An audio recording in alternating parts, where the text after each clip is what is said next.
Məsələ 6. 3'ün üstü x bərabərdir, x'in üstü 9 olarsa, x'i tapın, həlli. Deməli, bizdə verilir 3'ün üstü x bərabərdir, x'in üstü 9. Buradan x'i tapaq. Verilən bu bərabərliyi hər iki tərəfini qüvvətlər 9x'də 1 dərəcədən qüvvətə yüksəldir. 1 bölək 9x dərəcədən hər iki tərəfi qüvvətə yüksəldir. Bilirsiniz ki, a üstü m üstü n bərabərdir a üstü mn. Bu düstura əsasən alırıq 3'ün üstü x qüvvətdə 1 bölək 9x'ə 1, sağ tərəfdə x'in üstü 9, bunun da qüvvətində 1 bölək 9x'ə 1.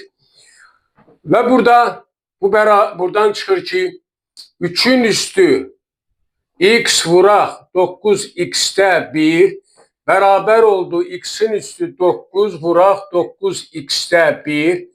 Buradan da alıram.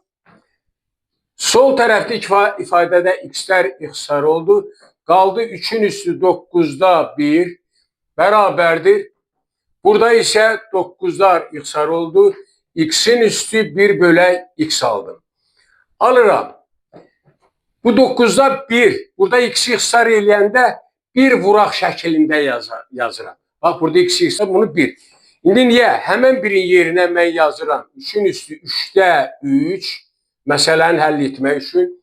Vuraq 9'da 1 bərabərdir x'in üstü x'də 1.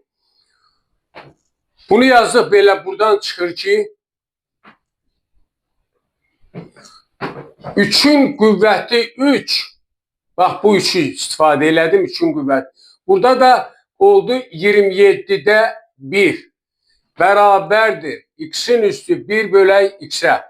3'ün üstü 3 bizə verəcək 27. Aldıq nəticədə 27'nin üstü 27'də 1 bərabərdir x'in üstü 1 bölək x. Diqqət edin. 27'nin üstü 27'də 1, x'in üstü x'də 1. Simmetriklik nəzəriyyəsinə görə buradan çıxır ki, x'in qiyməti 27 olmalıdır. Beləliklə, bu bərabərliyə əsasən x 27'yə bərabərdir.